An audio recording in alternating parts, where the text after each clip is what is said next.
الحمد لله وكفى والصلاة والسلام على أشرف الأنبياء صلى الله عليه وسلم وعلى آله وأصحابه وأزواجه ومن والاه وبعد فإن أصدق الحديث كتاب الله جزاك الله خيرا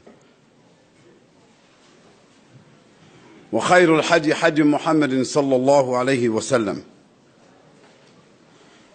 وشر الأمور محدثاتها وكل محدثة بدعة وكل بدعة ضلالة وكل ضلالة في النار. أيها الإخوة الكرام وأخوات السيدات، السلام عليكم ورحمة الله وبركاته.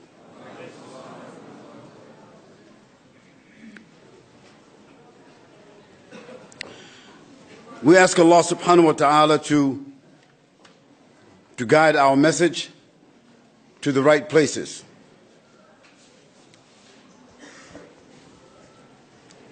And that we follow the advice where he said, أعوذ بالله السميع العليم من الشيطان الرجيم بسم الله الرحمن الرحيم يا أيها الذين آمنوا اتقوا الله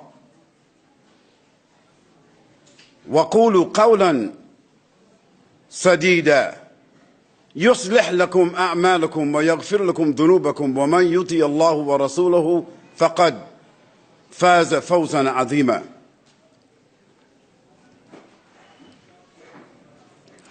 It has been my observation in traveling through the Muslim world, and especially in traveling to the Western countries where Muslims live as minorities,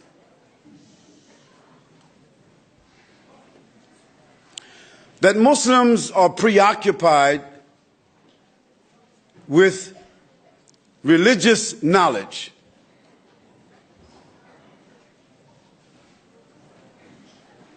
Muslims are preoccupied with practicing Islam within the bubble or context of their culture.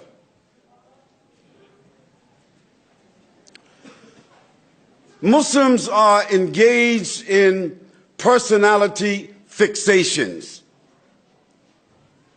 attaching themselves to personalities and groups, whether those of the present or those of the past.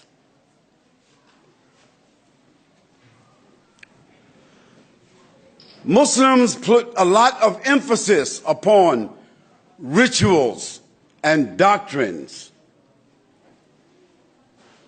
Not that rituals and doctrines is not a part of our religion, but the rituals and the doctrines, they are there only to give us the consciousness which we need to present Islam and to make a commitment to change ourselves, change our society, and change the world.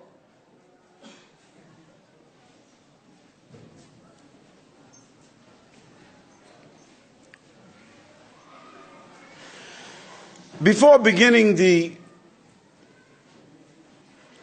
main text of my discussion, I want to thank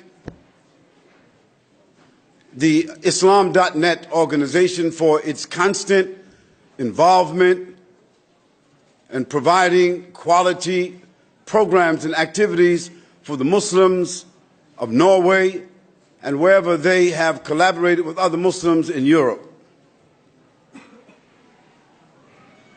We want to thank the organizations that have collaborated with Islam.net to produce this program. We want to thank the local masjids and leaders for whatever support that they have given to these young people to do this kind of work.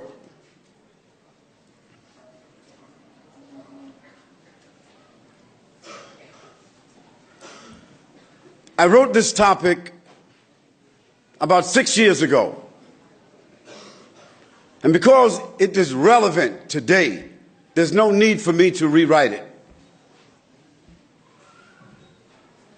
Because everywhere I visit Muslims, whether they have small masjids or large masjids, whether they are from East Africa or West Africa, whether they are from Bangladesh or Pakistan, or whether they are from one of the Arab countries, or whether they are from some of the newly formed countries from the past Russian states. We find the Muslims preoccupied with themselves.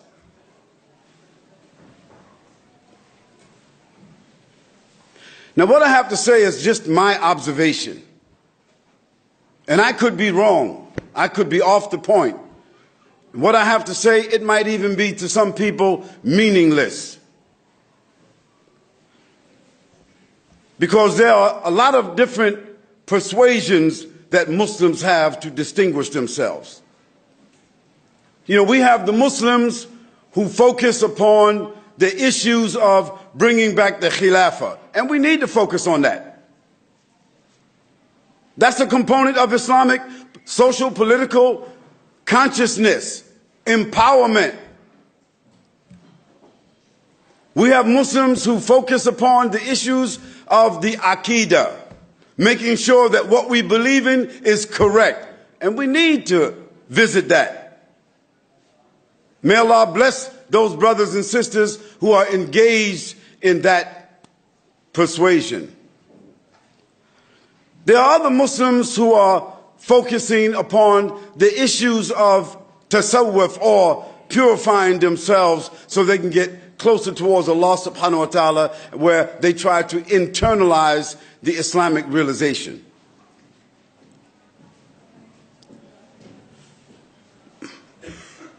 We have Muslims who are engaged in or focusing upon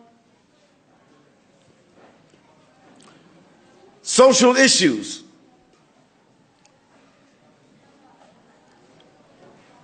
We have Muslims who are engaged upon and focusing more upon the issues of the pursuit of knowledge.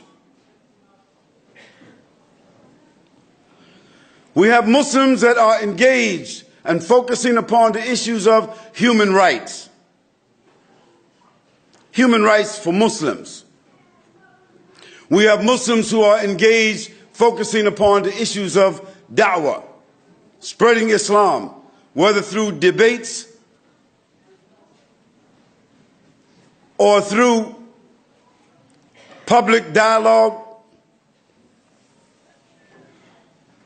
or through street da'wah, engaging and talking with people in their neighborhoods, addressing them about Islam and the Quran and Muhammad sallallahu alaihi wasallam.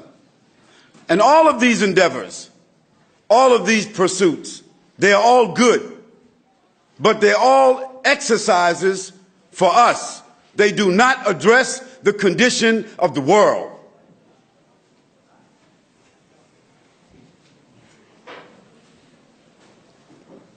And our Prophet sallallahu alaihi wasallam, he said concerning Muhammad sallallahu alaihi wasallam, he said, وَمَا أَرْسَلْنَاكَ إِلَّا رَحْمَةً لِلْعَالَمِينَ. Listen, I just got another little suggestion. The brothers and sisters who's like eating and drinking, you need to go eat and drink another spot, because if this was like a college lecture in a university and I was the professor, you would not be eating hot dogs and drinking just from your bottle while I was talking. And that's like disrespectful. That's why the Muslims, we can't participate properly because we don't have a serious discipline about what we're doing. So the brothers and sisters who got the bottles and the plates, put them on the floor, put them in your lap, or go outside and eat that. Because that's not respectful. You don't go nowhere in the world and find people that come for a serious dialogue, and you find them eating and drinking, you understand me, and acting like they're relaxing, like they're in a theater, like it's a movie. That's my suggestion. You don't like it? Just go ahead and eat and drink.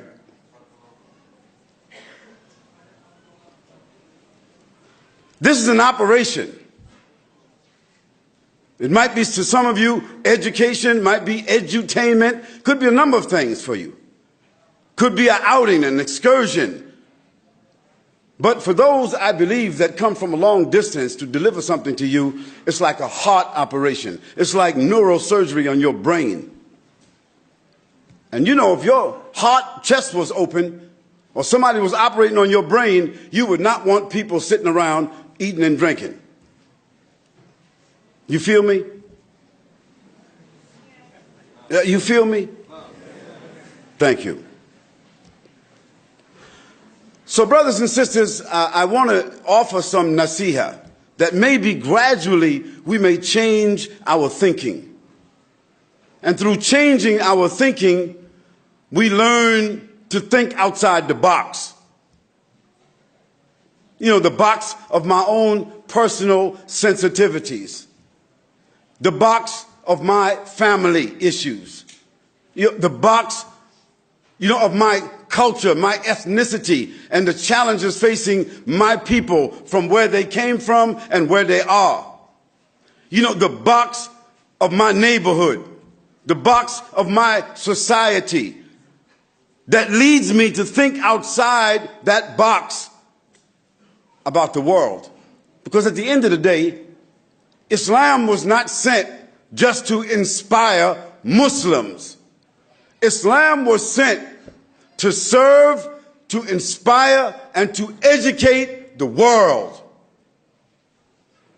If you read the seerah of our Prophet sallallahu alaihi wasallam, brothers and sisters, say sallallahu alaihi wasallam. If you read the seerah of our Prophet sallallahu alaihi wasallam, you'll find that as a young boy, he was a shepherd. You find that when he was a teenager, he was a social worker.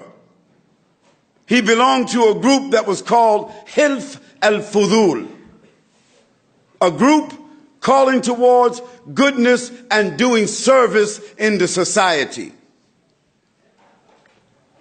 Later on in his life, Allah inclined him towards tijara, business. And it's through tijara that he met his wife, our mother, Khadija radiallahu anha. So having been a shepherd, having been a merchant, having been a social worker, it all contributed towards qualifying him and preparing him to serve humanity. The other consequential things of his nature and his person, how he dressed, how he ate, how he walked, how he slept, these are consequential things based upon his inner morals, combined with the urf of his people, the common good and what is known of his people. Today,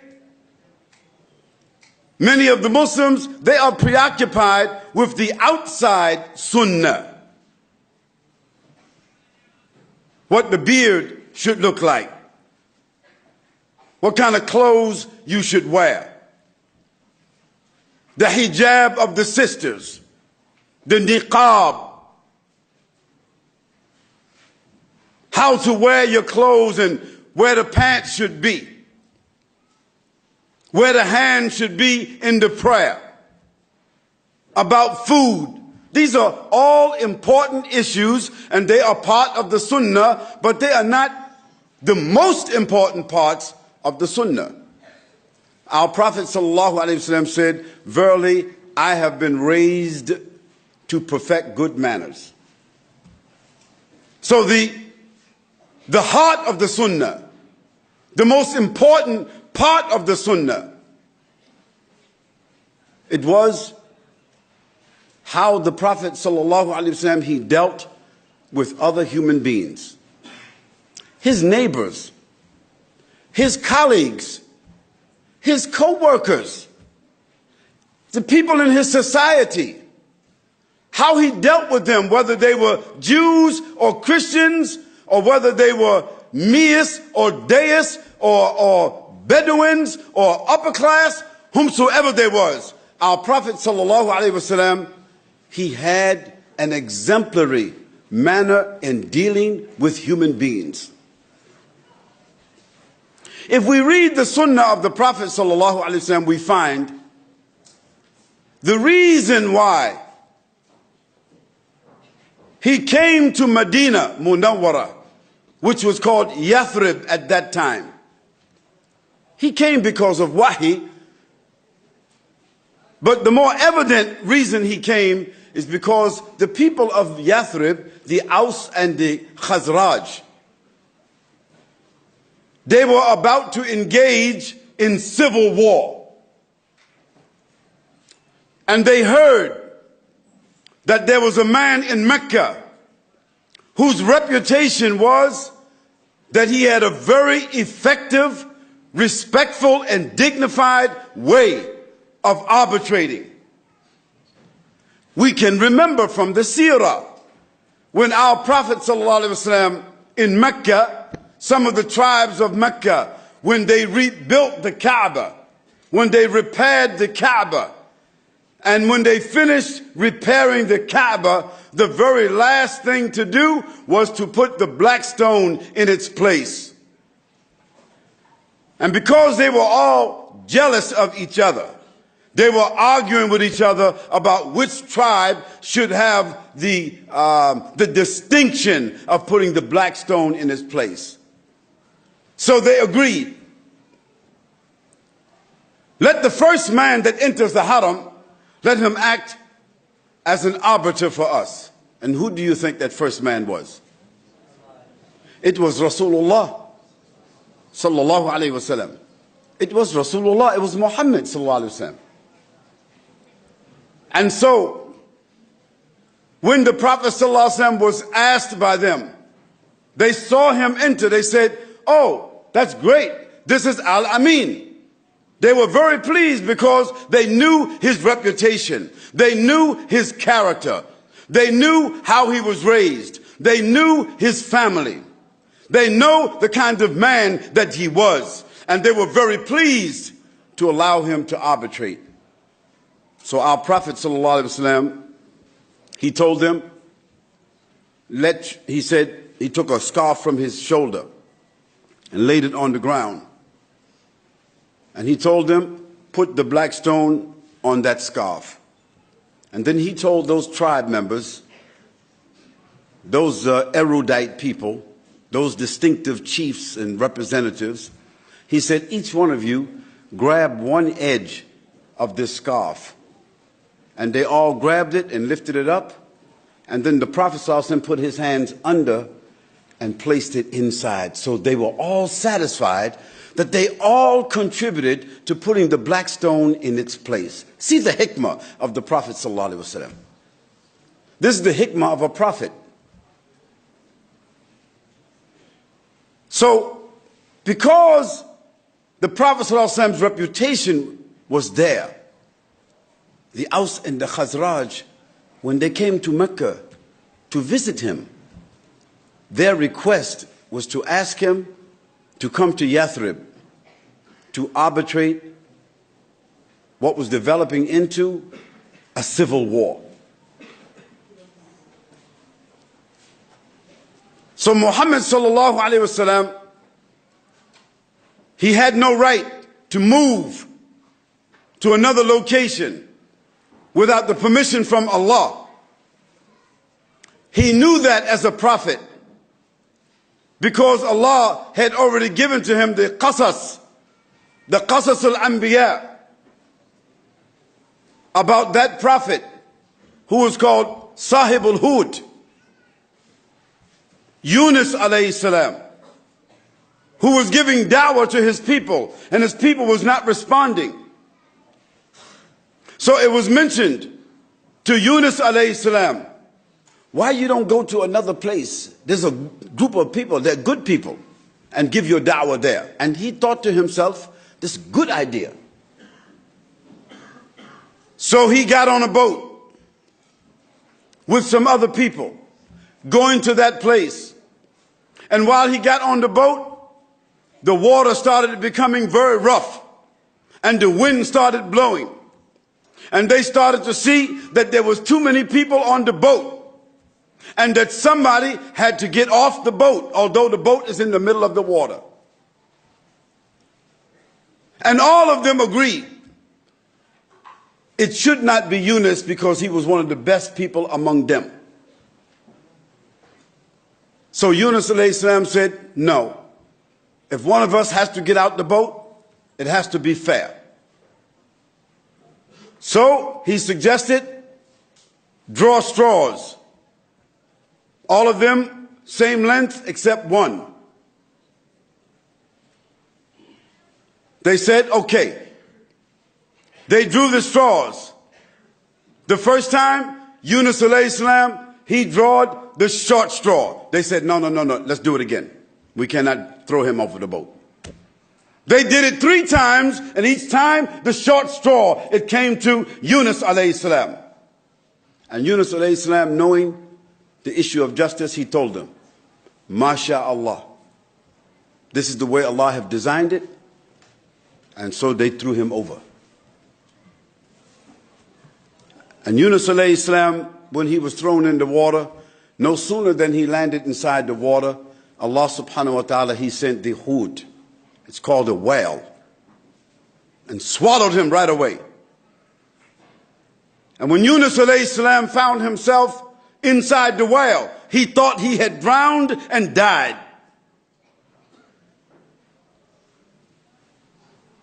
And as he was trying to find out where he was at, he noticed that it was slimy and dark and hot and burning. And he realized there that he had not died. He was not in the grave. He realized he was in the belly of the whale.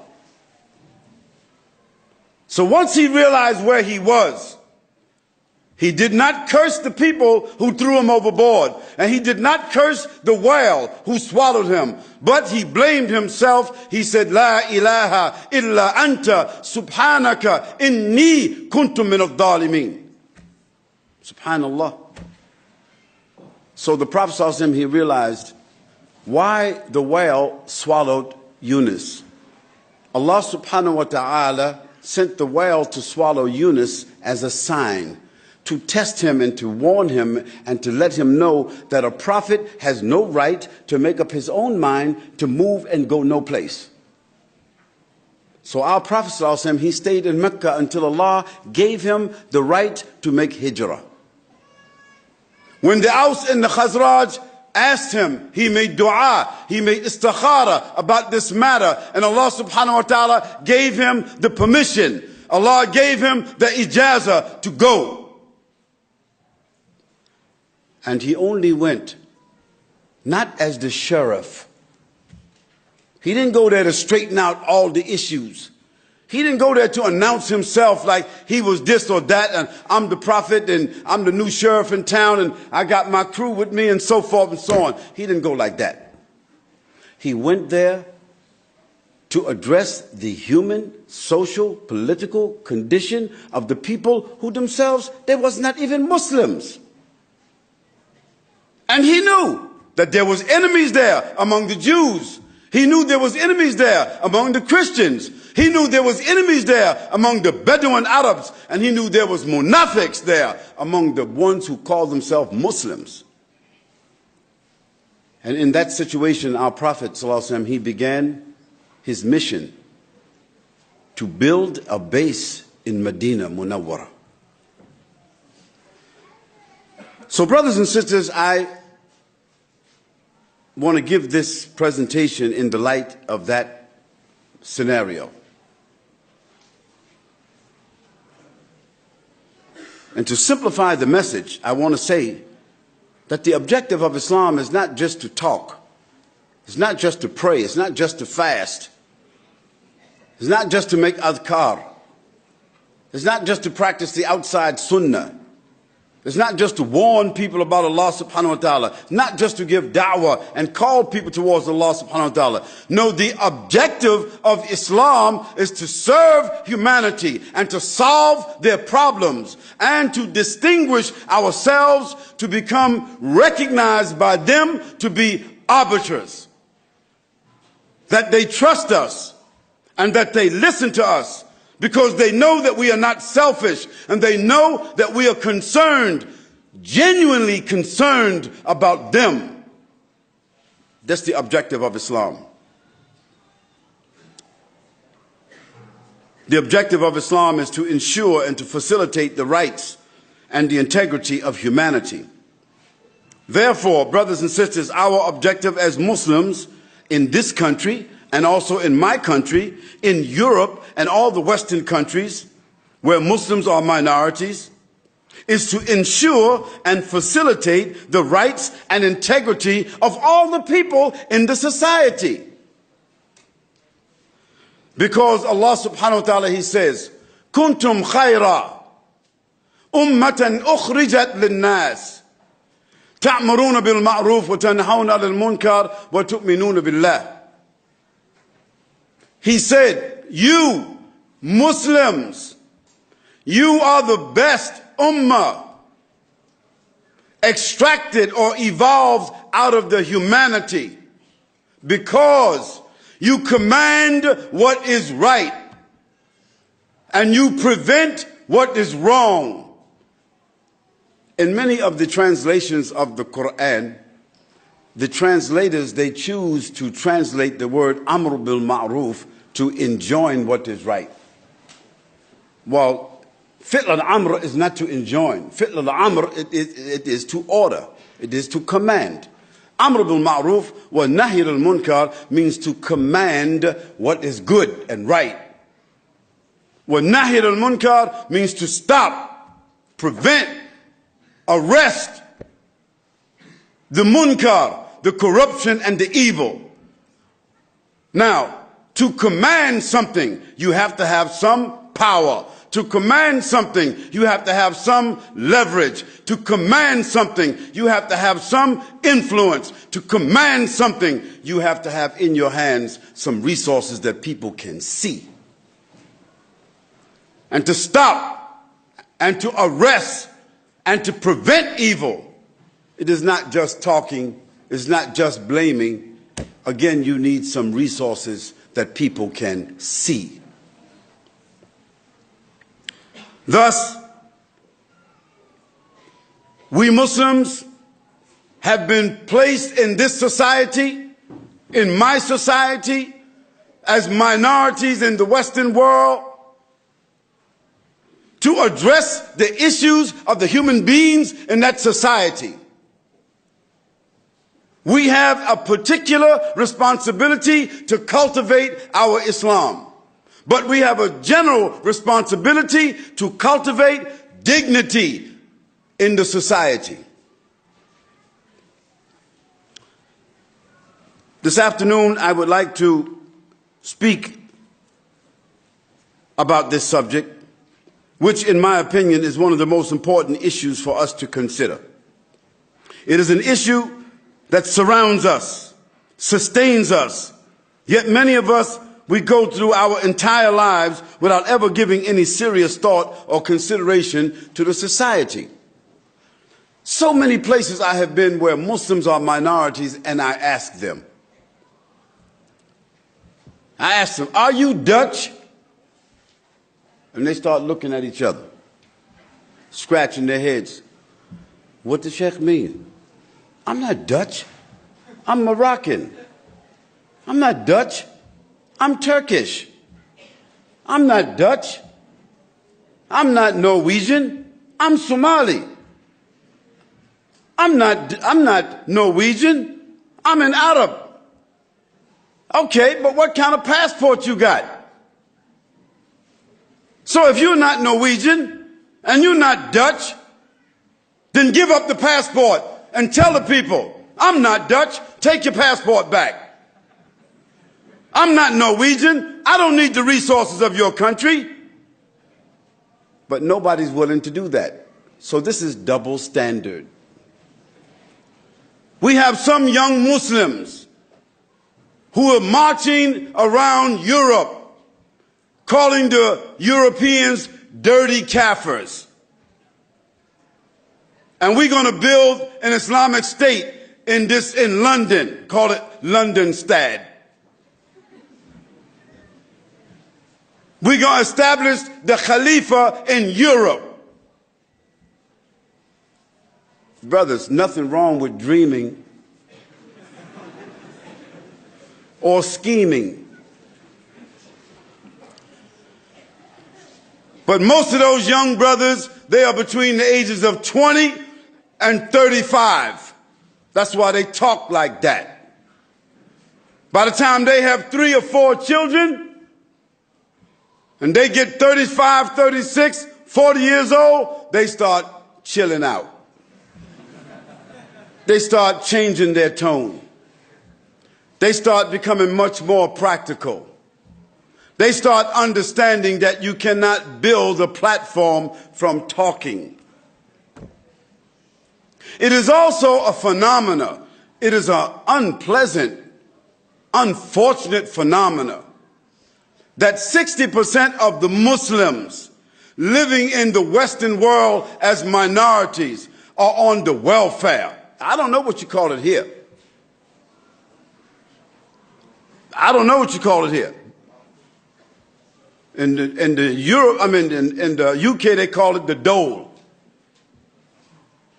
In America, we call it the welfare. So whatever they call it, it means that you rely upon the municipality, you rely upon the country, you rely upon the city to feed your children, to give you a house to live in. And that's why so many young men, they got so much time on their hands because they don't have to go to work, because their mothers and their daughters and their wives is on the welfare. Now, I know, some of the Muslims say, Sheikh, why you going to be talking about this and non-Muslims is there? Well, so what? You taking the money from the non-Muslims. You got 1, 2, 3 wives that you making pregnant, and you got 3, 4, 5, 7 children, and you've been here for 10 years, and you're not supporting the wives, you're not supporting the children. You sitting someplace in the masjid making dhikr, or going in the street giving dawah, or you sitting in the club somewhere smoking hubbly bubbly, or you somewhere else watching Al Jazeera, and then you arguing among yourselves about, I'm Hanafi, I'm Hanbali, I'm this, I'm that. No, somebody who's strong enough should be holding you account for your misrepresentation of Islam. And somebody should be holding you account for exploiting the sisters. And somebody should be holding you account as a father for your irresponsibility towards your children. And if we Muslims were to really address the issue honestly, we could change our image overnight. But most of the brothers and sisters, or the brothers in particular, you hiding behind nostalgic identities. That means identities from the past. Today I hear that a lot of the young Muslim brothers, young ones, they want to pack their bags. They want to pack their bags and they want to get a plane and go to Syria. They want to do jihad. They didn't make Hajj yet, but they want to make jihad.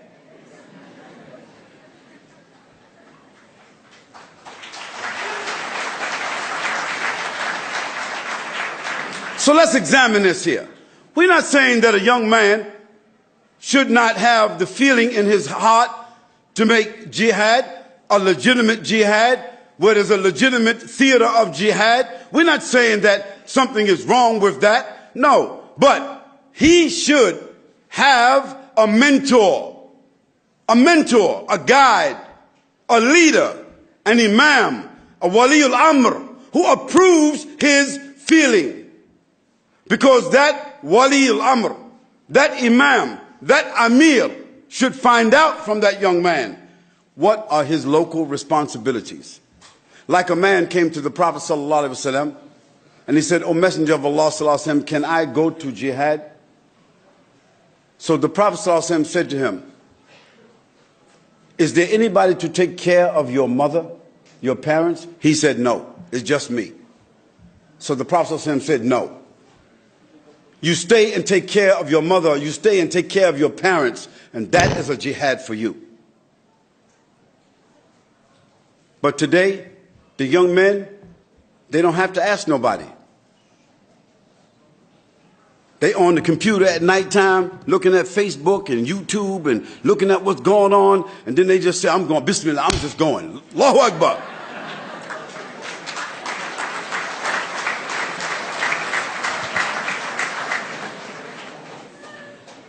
So the one that guided him was Sheikh Google or Sheikh YouTube or Sheikh Facebook. Well, you don't really have to face anybody. You know, that's why people like Facebook, because you don't really have to face the truth. People spend all night, some of the brothers who have the most powerful thoughts and criticisms about different things, they spend their time not speaking to the people and speaking to the issues themselves, but they speaking to a computer screen. You know, hiding behind a screen, they seem like they're like a gorilla. But when they come out in the daytime and you examine the level of their social responsibility, then you find out they're really Mickey Mouse.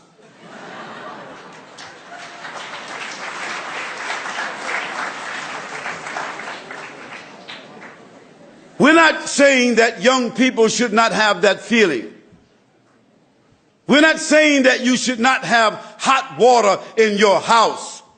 But you know, if you go inside them glass showers and pull the door and you don't gauge the water right and you just cut the water on and it's too hot, you might jump through that glass. And it's the same thing with life. If you don't have somebody to control you, to advise you, to set the parameters for you, you're not going to make no jihad. You're just going somewhere to get killed, or you're going somewhere to kill somebody, and you don't even know who to kill, because in case of Syria, you're going to know, ain't nobody wearing on their chest say, I'm the enemy. I don't care if they're fasiq, ma'asi, mudnib, dhalim, whatever, but they don't have on no t-shirts that say, I am with the dhalim. So who you going to kill? You're going to kill anybody that somebody point out and say, he's the enemy, and you're going to kill somebody. Or yourself going to be killed. You don't know who you're going to be killed by, nor do you know who you're going to kill, just you want to go somewhere and kill somebody. You want to feel what it is to have on a military uniform. You want to feel what it is to have a gun in your hands. You want to feel what it is to be marching and all that. You're going to take pictures of yourself and send it back to your homeboys and say, check me out.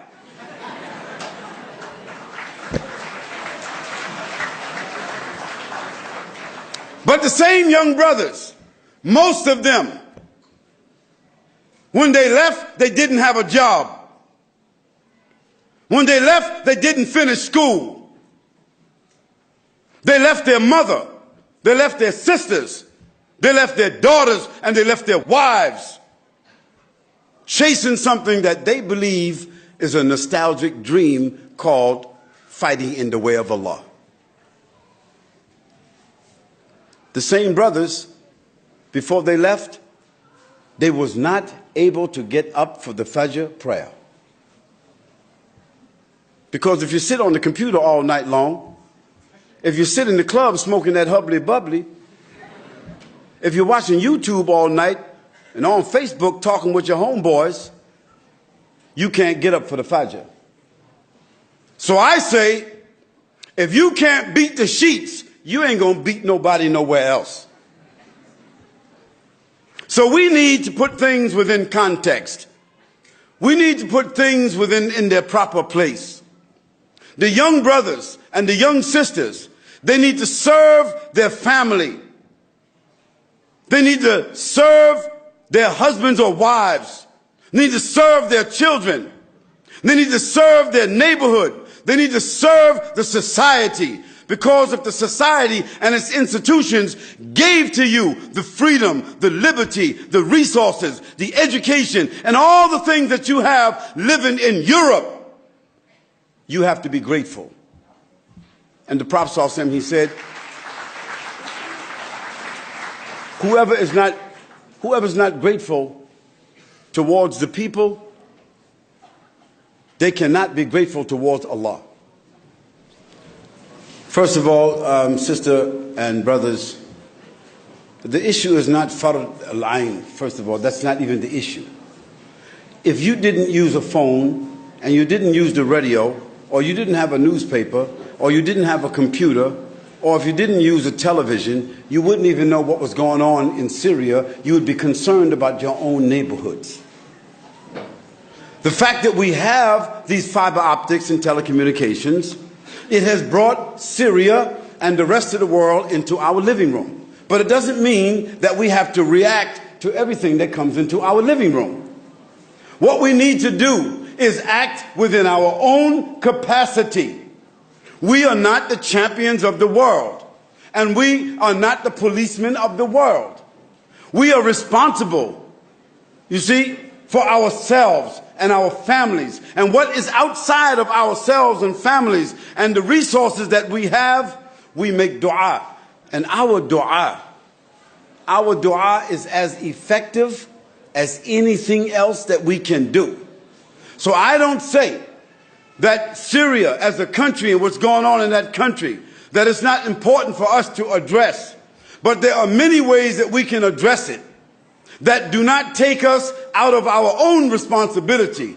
We could get clothes, we can send medicine, we can send food, we can send money. There's so many things. We can send equipment. That's what we can do.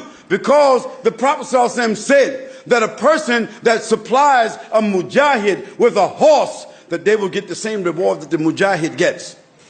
So I think that we need to just think about the issue based upon priority. And this is why we need to take nasiha. That young man who wanted to go make jihad, he sought the nasiha of the Prophet ﷺ. So therefore, should not the young men who's living in this country or in America or whatever, shouldn't they take the nasiha of a waliul amr, somebody who's responsible for the Muslims? I say yes. But if you don't want to do that, just because in your mind you believe it is fard al-ain or fard al-kifaya or whatever the case might be, that you just act on it because that's how you feel, I say that's one of our major problems, that we are acting as individuals and we're not acting with nasiha and with shura. This is my statement. I'm not demeaning or undermining anyone who wants to go wherever they want to go, to a place where they think is a legitimate theater of jihad.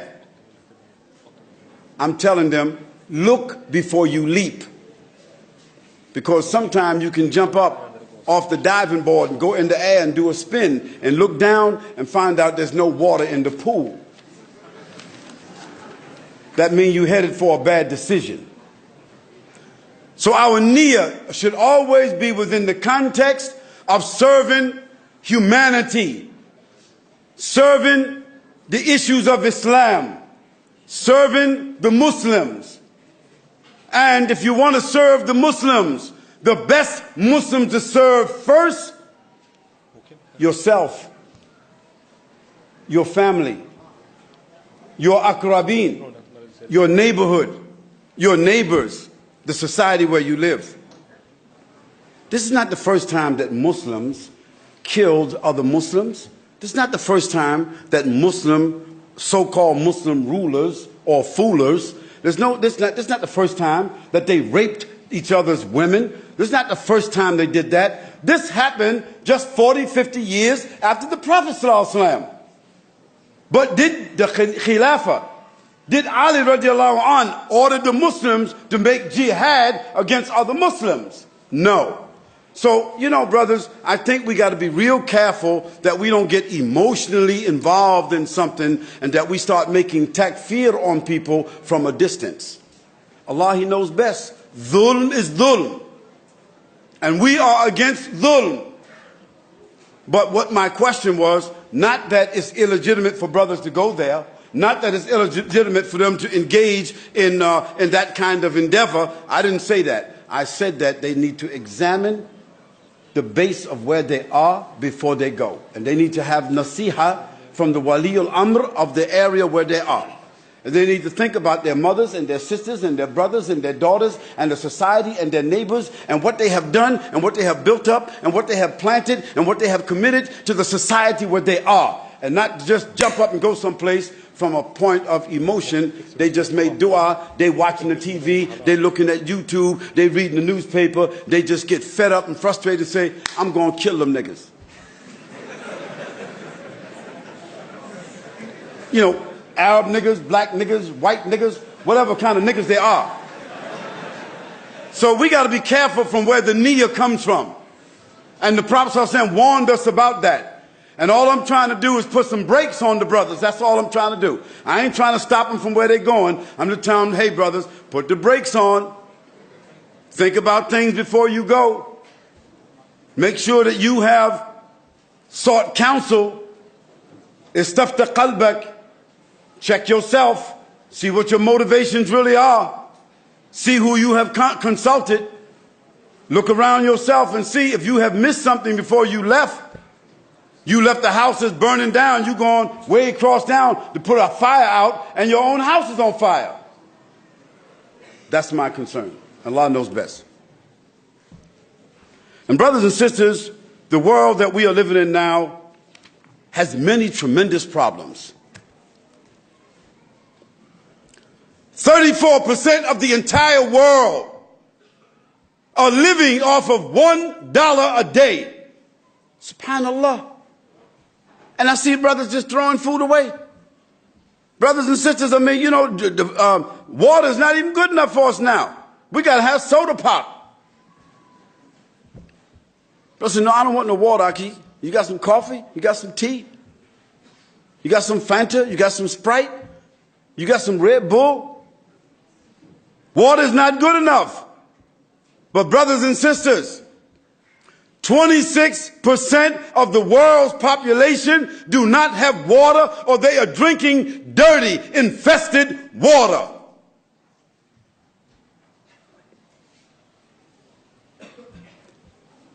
%43% of the world's population will go to sleep hungry. Because poverty is planned by the smooth criminals. Excuse me, Mr. Bush and Cheney.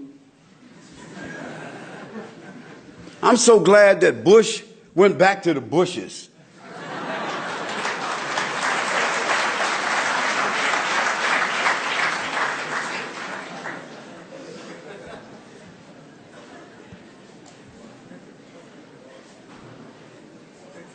And the world is suffering from many pandemic diseases, the worst of which is AIDS. And AIDS is not a virus that just came out of the sky like rain.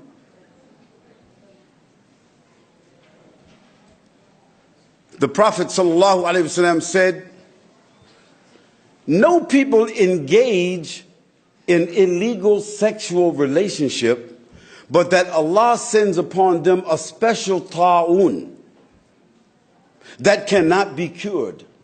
Subhanallah, sadaqa Rasulullah sallallahu alaihi wasallam. A special ta'un, that means a special disease that they don't have no cure for. Now that illegal sexual relationship, it came to the human beings because of men having sex with men. So if that's not a sign that that's not good, you need to think about it. Now, they don't care. They go further. Say if the men can do that, the women can do it too. Then they go further. Since they like each other so much, we should go ahead and get married. So there you got the Adam and Steve syndrome.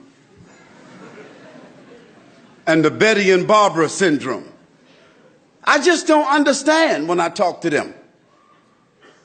I'm not dealing with calling them names and all of that. I just be like asking them. This special disease, and if you ask the World Health Organization, and if you ask the Center of Disease Control in Atlanta, Georgia, and you get the statistics of what that lifestyle brings, you yourselves should know. It spells disease, dis-ease, death, eventual death. So, if you want to live in a society where people is practicing those kinds of things, bringing disease upon the society, and you don't want to say nothing because they say you can't call them names. Don't call them names. Call them what they are.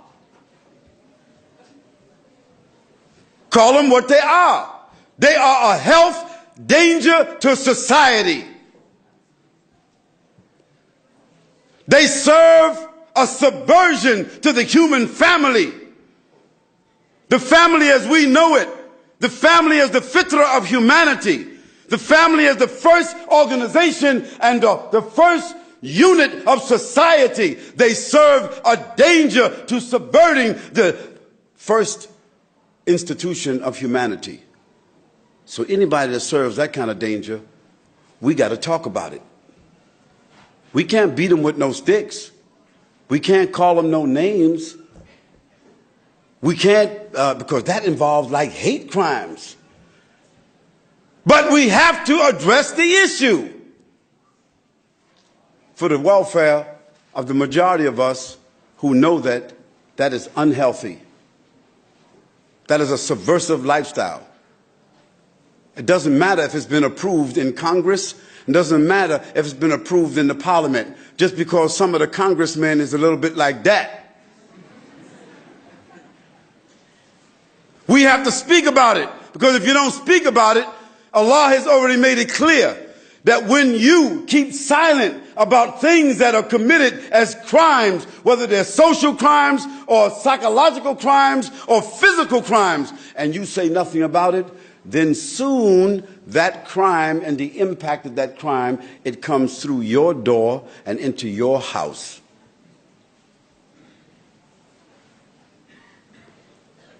And you know, in my neighborhood, when there's a man or some people, they be like walking their dogs everywhere, you know? And the dogs be like, you know, dropping feces everywhere. They be like urinating everywhere. I got to tell my kids, man, watch out for the dogs. You know what I'm saying? You know, you got to be stepping around all that stuff. You got to be tolerant, but you got to at least tell your family, watch out for the dogs. And even dogs, they don't do those kind of crimes. Brothers and sisters, there's a tremendous amount of oppression and exploitation taking place in the world today. Exploitation, where they're taking human beings and trafficking them, selling babies. Europeans, wealthy, influential Europeans, going into Africa and going into India and buying little black, brown babies that they can have in their house as a pet, because they like little brown and black babies.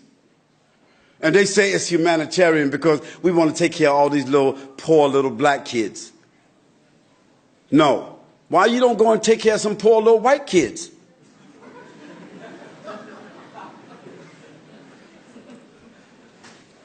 Why you just don't go there and live among them? Dig some wells, build some hospitals, build some roads, help them to irrigate some farms. Then you don't have to be adopting them and bringing them to Europe. You can stay right there where they are and help those people to help themselves.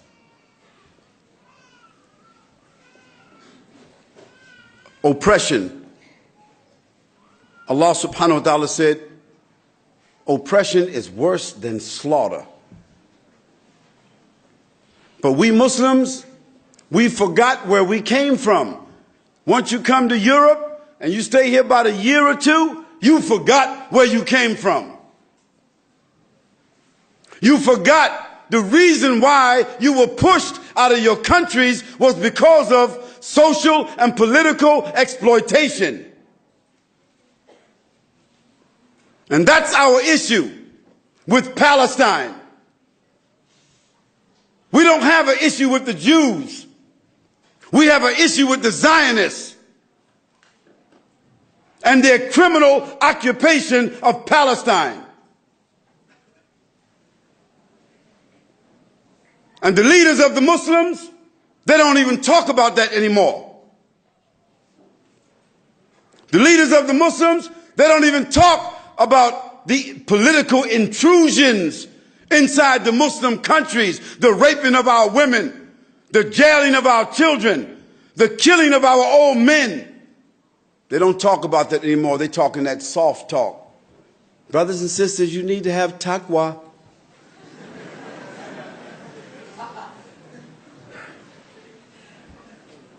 And then a disease that is affecting the whole world through the exploitation of the smooth criminals called the international bankers. They done put everybody in the world in debt. Even a pregnant woman, the baby she's got in her womb already has $47,000 or 47,000 euros of debt before it's even born. How can a human being, how can they live decently with dignity and they got the burden of debt on their neck?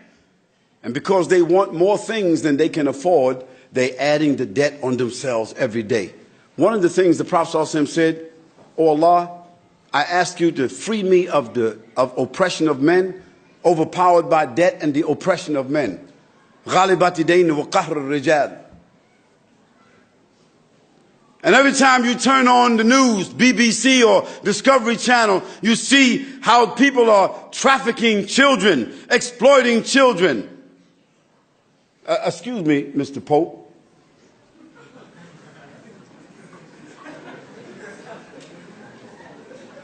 I mean, look, if the children are not safe in the church, so where are they safe at? That's not like the fox in the hen house. That's like the fox in the chickadee house. You feel me?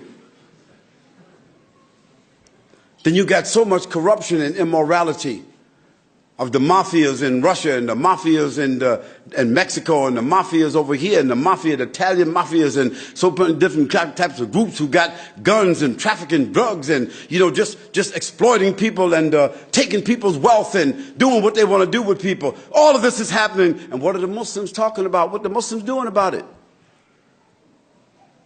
And then we got disparity of wealth. 5% of the world's population is controlling 80% of all the resources of the world. And then we have the issue of our mother, the environment, and what's happening to the environment, the water and the air, and the genetically modified foods. Our Prophet ﷺ said all human beings share in three things: fire, water, and grass. Fire is energy. No human beings, no families, no groups have the right to house or to own the energy resources. I don't care what family it is, a family in Arabia or a family in Africa or a family anywhere else. No one has the right to own those resources, because when they do that, they're going to exploit the other human beings by using it. Nobody has a right to do manufacturing and then to throw stuff into the water and throw stuff into the air and pollute the air and the water. And nobody has a right to take the seeds from the agriculture and manipulate those seeds like they do with the genetically modified organisms, okay? And then after that, they start to modify the human beings. And that's why today, 28% of the food that you and I are eating is from genetically modified seeds. And you know, if you genetically modify the seeds, then you genetically modify fruits and vegetables. Then that means when you eat that and consume that, you become genetically modified yourself. And that's why sisters are acting aggressive like men. And that's why men are starting to become effeminate. Okay, and that's why men is growing breasts.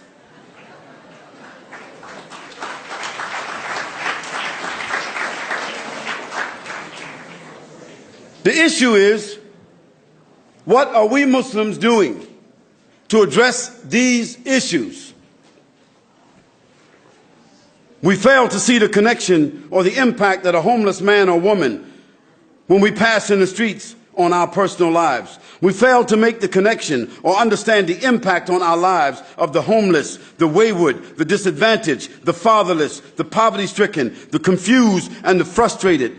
We fail to understand, and therefore we emphasize with this segment of the society. We fail to realize that they will be more than likely, they will become statistics of alcoholism, drug addiction, violent crime, juvenile delinquency, prostitution, and other dysfunctional social behavior. We usually don't take notice of these things until one of our family members become one of those statistics. We suddenly become concerned when the trauma touches us at home.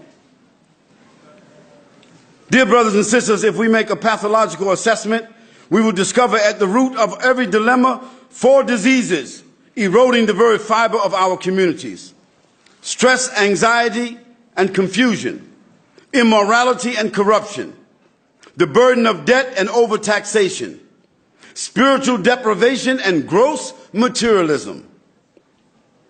A wise man said, take care of 5 things before 5 things.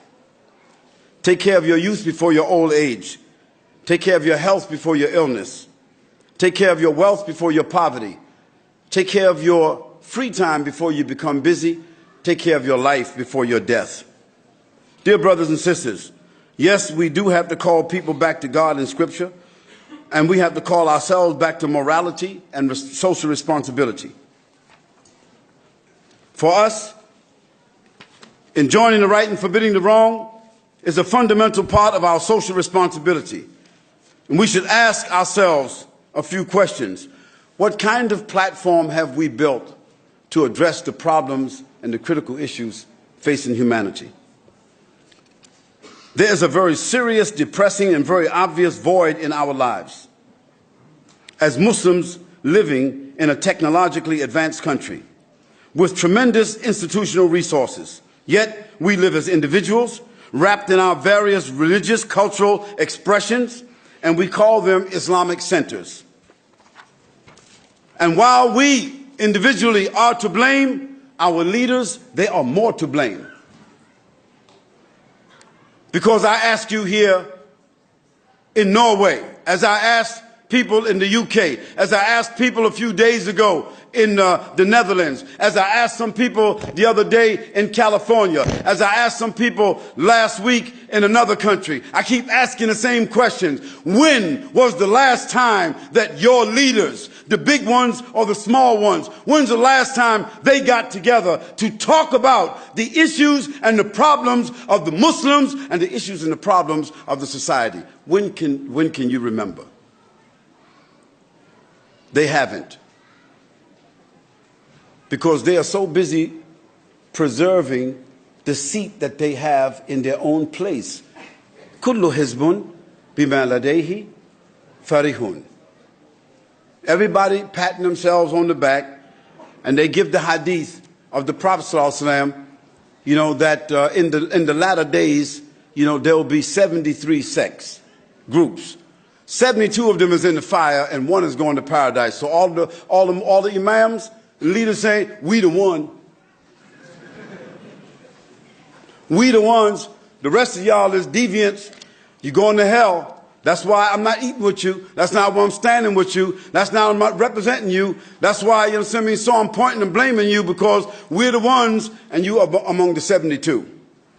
No, the wisdom of the Prophet ﷺ is that none of us really know which group that we will be in, so we should all be striving together as a race to seek the pleasure of Allah subhanahu wa ta'ala. O Muslims, Allah subhanahu wa ta'ala, the Prophet ﷺ said, verily I have been raised to perfect good manners. And we Muslims cannot justify stinginess, selfishness, and prejudice against all people. We have to share, we have to interact, and we have to tolerate all the people. In fact, our platform of dawah is really our behavior. And remember, the Prophet ﷺ, he was not sent to us.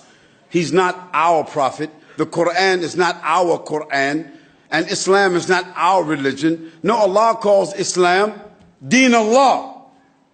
He calls Muhammad sallallahu alaihi wasallam Rasulullah. He calls the Quran Kitabullah. And it was all sent, as Allah said, وَمَا أَرْسَلْنَاكَ إِلَّا رَحْمَةً لِلْعَالَمِينَ لِلْعَالَمِينَ. He sent Muhammad sallallahu alaihi wasallam as a mercy and a benefit for the whole world. And those who follow in Muhammad sallallahu alaihi wasallam, you should be a mercy and a benefit to the whole society. Dear brothers and sisters, we Muslims believe that the Quran and the Sunnah of our Prophet sallallahu alaihi wasallam is the most profound source for all humanity. We believe that. So I want to appeal to your heart and your conscience and to your common sense. I want to invite you to consider, to examine, and to embrace Islam as a reality within the context of the society that you live in. O Muslims, go home and evaluate yourself and evaluate your family and ask yourself, what have you done to contribute or to address the critical issues facing humanity? وأقول قولي هذا وأستغفر الله لي ولكم يا الله غفور رحيم برحمتك يا أرحم الراحمين سبحانك اللهم وبحمدك ونشهد أن لا إله إلا أنت ونستغفرك ونتوب إليك. Brothers and sisters, I know that we live in a society where the clapping is the norm. And I'm not going to say it's haram to clap because I didn't see nothing like that said like that. But if saying something is good, clapping, is something that the non-Muslims do, then we shouldn't be doing that. We should say, Subhanallah. We should say, Allahu Akbar. You know, we should say something good. Say something, say Allah's name. Say something good. Make an exclamation that we can refer back to. But if you just have the habit of clapping, mashallah, may Allah subhanahu wa ta'ala reward us, inshallah, give us what we have, inshallah. I want to thank our coordinator, our brother Fahad, and I want to ask Allah subhanahu wa ta'ala to bless and endow his group with more and more. And may Allah bless the people who have collaborated with him. May Allah bless all of you who came, and may Allah also bless the money that you spent to come. But may Allah subhanahu wa ta'ala cause what we came here to do to be more than just listening to words. We hope that something that you take away from here will change your life, will change your family, will change your neighborhood, will change your thinking, will eventually change the society, and inevitably it will change the world. Wassalamu alaikum wa rahmatullahi wa barakatuh.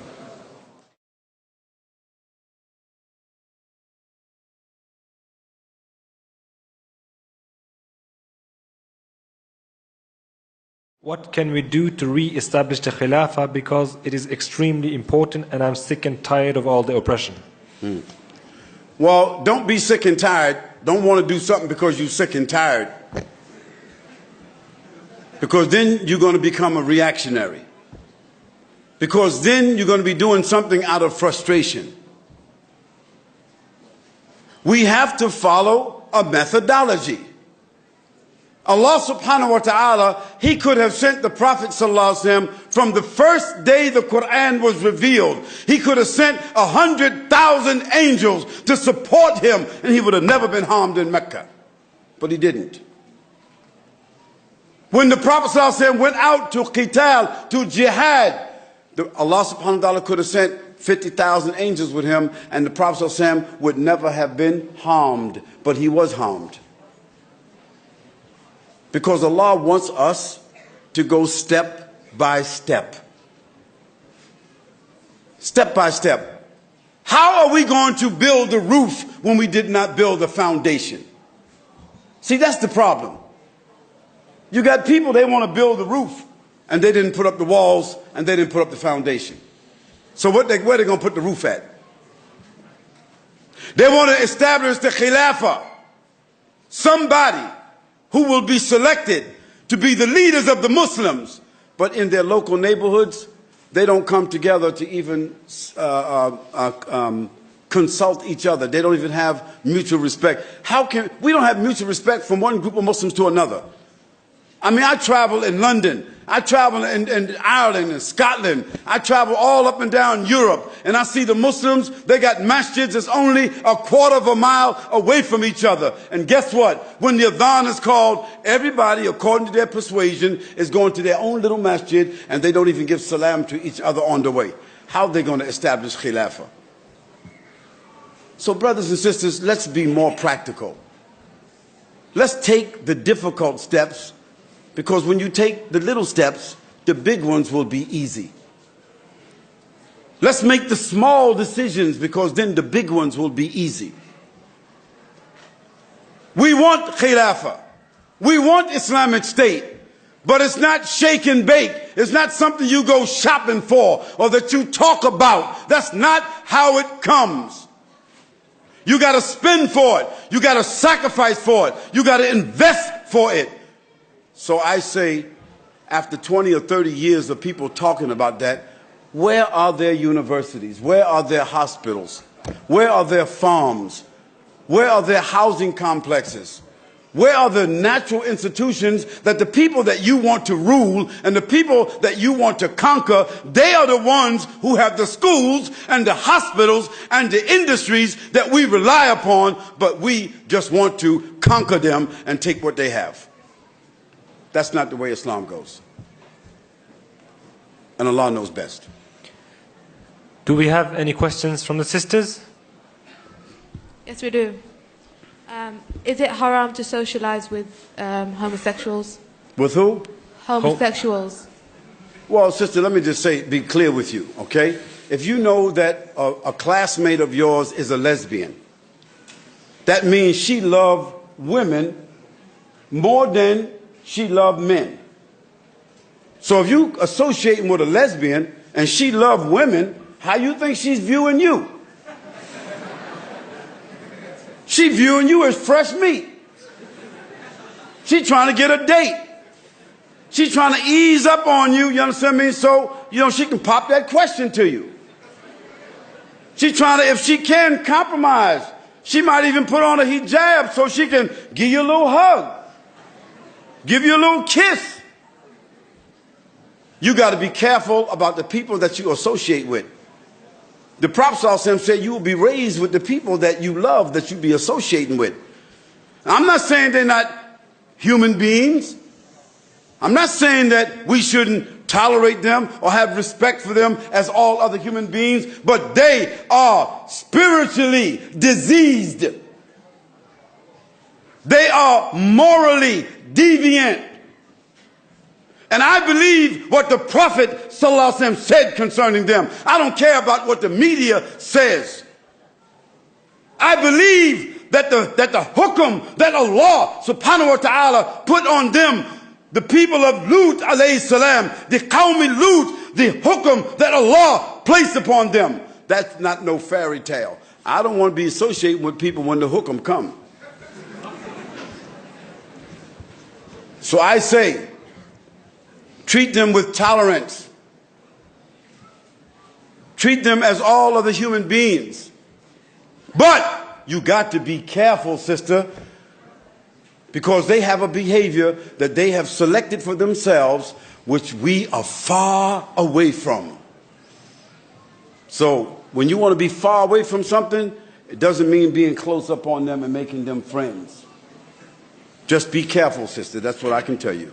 And Allah knows best. Jazakallah khair, Sheikh. And we have a question here.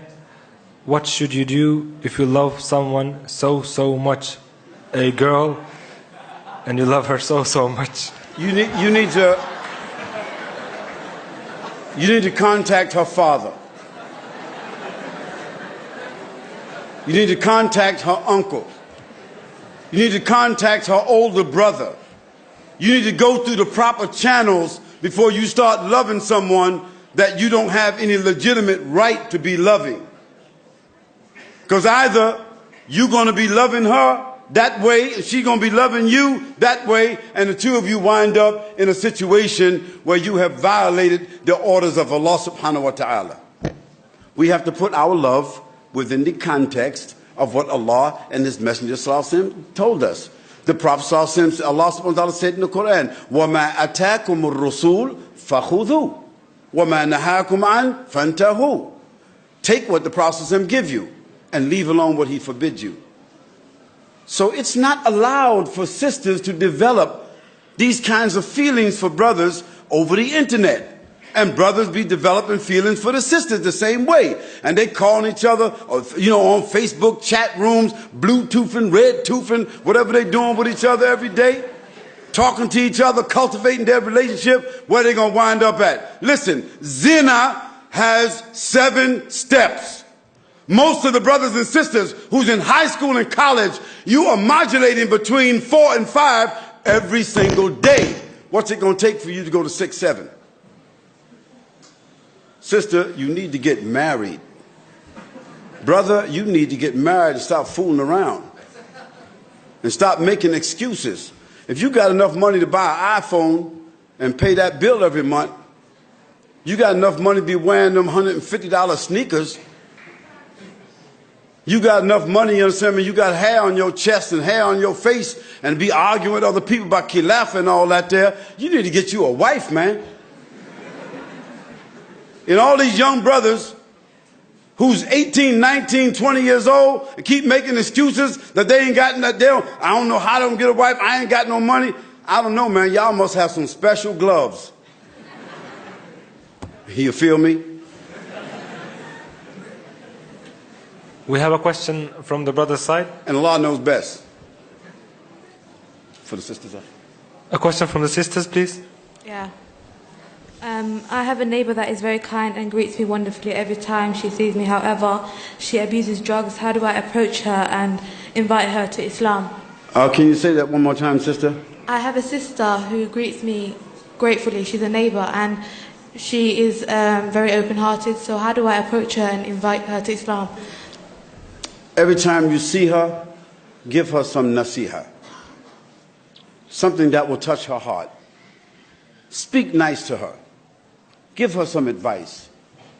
If you see she's not dressed properly, give her some of your clothes. Ask her about her family. Ask her about her children. If she needs money and you think that what she's asking you for is legitimate, give her what you can. A kind word, a genuine concern might cause her heart to change because of you. And because her heart changes, she may become Muslim. Because there are Muslims sitting out here right now. They was also in drugs yesterday. So, sister, don't give up your good feeling. Give her dawah, but build a genuine relationship with her. But just be careful, sister, of the association, because, sometimes we got to help people from a distance. We got to give them something and let them go. And not spend too much time, because if you spend too much time, you may find yourself by association, you wind up victimized. Or you wind up somebody thinking something about you because you stand somewhere too long. So just be careful, but may Allah He bless you for what you're trying to do from inside your heart, and Allah He knows best. Jazakallah khair, Sheikh. Do we have a next question from the brothers? Yes.